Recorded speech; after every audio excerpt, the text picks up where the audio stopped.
Hello everyone and welcome back to uGenesys. In today's session, I'll guide you through a quick and crucial technique for calculating lot sizes in just 2 seconds. Understanding the significance of this calculation is essential for maintaining a stable equity curve in your trading journey.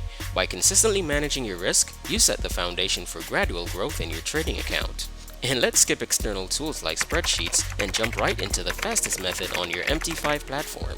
We'll start by integrating our Market Keys Trade Manager onto our chart, and you can adjust your stop loss effortlessly. Let's put this at 20 pips and our risk at 6% and hit calculate.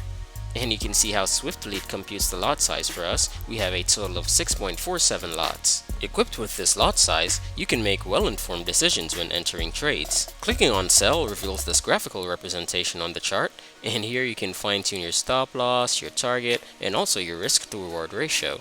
And beyond our Execute tab, we also have a Manage tab for handling trades, a Stats tab to monitor your trades, and a Secure tab to prevent you from overtrading. And so to get our Market Keys Trade Manager, you can click on the link below. Thank you again for joining us and happy trading!